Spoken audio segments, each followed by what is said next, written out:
సమైక్య రథానికి ప్రజలే చక్రాలవుతున్నారు. సమైక్య నినాదాలే ఉద్యమ రథాన్ని నడుపుతున్నాయి. సమైక్యవాదులు నినాదాలతో షర్మిల సభలు మార్మోగుతున్నాయి. తిరుపతిలో మొదలైన సమైక్య శంఖారావం రాయలసీమలో మారుమోగుతోంది. ఇక సమైక్య శంఖారావం స్పెషల్ ఎడిషన్ లోకి వెళ్దాం.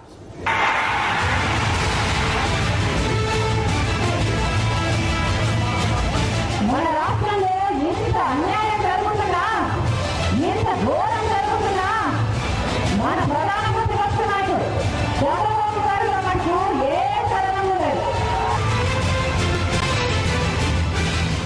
తప్పైపోయిందంటూ తెలంగాణకు అనుకూలంగా ఇచ్చిన లేఖను చంద్రబాబు వెనక్కి తీసుకోవాలని డిమాండ్ చేశారు షర్మిల. చంద్రబాబు తన ఎమ్మెల్యేలు, ఎంపీలు తక్షణమే రాజీనామా చేయాలన్నారు. రాష్ట్ర విభజన జరిగితే వాటర్ ప్రాజెక్టుల పరిస్థితి ఏంటని ప్రశ్నించారు. 5వ రోజు షర్మిల బస్సు యాత్ర కర్నూలు, వైఎస్ఆర్ జిల్లాల్లో కొనసాగింది. 5వ రోజు సమైక్య శంఖారావంలో కూడా చంద్రబాబుపై తీవ్ర విమర్శలు చేశారు షర్మిల. చంద్రబాబుకు ఏమాత్రం విలువలు లేవంటూ మండిపడ్డారు.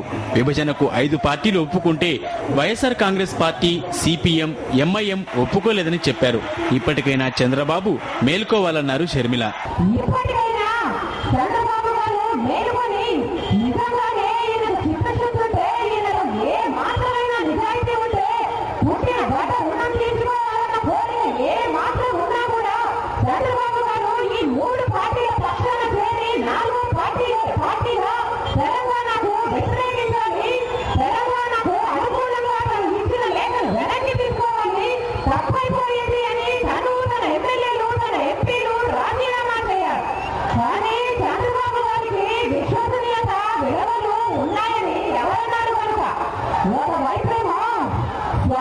ప్రధానమంత్రి గారితో సహా రాష్ట్రంలో ప్రతి ఒక్కరూ రాజశేఖర రెడ్డి గారు బతికే ఉంటే ఈ రాష్ట్రానికి గట్టి పట్టుండేది కాదు అని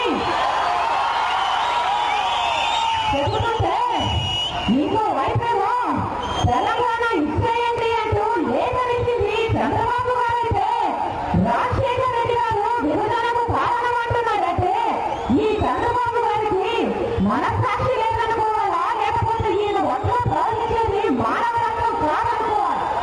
సీఎం కిరణ్ కుమార్ రెడ్డిపై తీవ్రంగా మండిపడ్డారు షర్మిల. గత 4 ఏళ్లుగా రాష్ట్రం అభివృద్ధిలో ఒక్క అడుగు కూడా ముందుకు వేయలేదని, 20 ఏళ్లు వెనక్కిపోయిందని షర్మిల విమర్శించారు. దీనికి కారణం ముఖ్యమంత్రి కిరణ్ కుమార్ రెడ్డి అని చెప్పారు. కిరణ్ కు సంక్షేమం, అభివృద్ధి పట్టవని, కేవలం ప్రచారానికి పరిమితమని విమర్శించారు.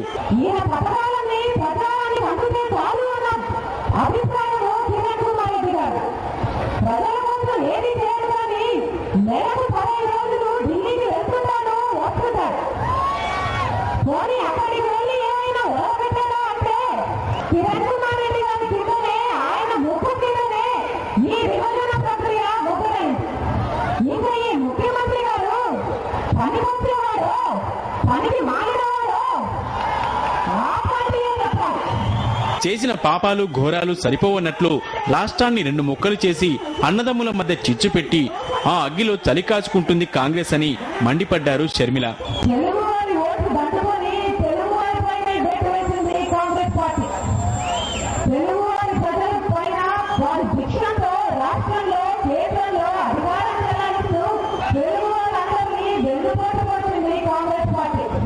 రాష్ట్ర విభజన జరిగితే వాటర్ ప్రాజెక్టుల పరిస్థితి ఏంటని ప్రశ్నించారు షర్మిల.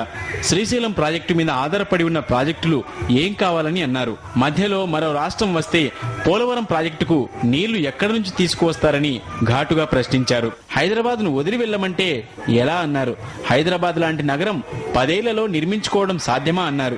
5వ రోజు బస్సు యాత్ర కర్నూలు, వైఎస్ఆర్ జిల్లాలో కొనసాగింది. నంద్యాల, పొద్దుటూరులో సమైక్య శంఖారావం సభలు నిర్వహించారు షర్మిల.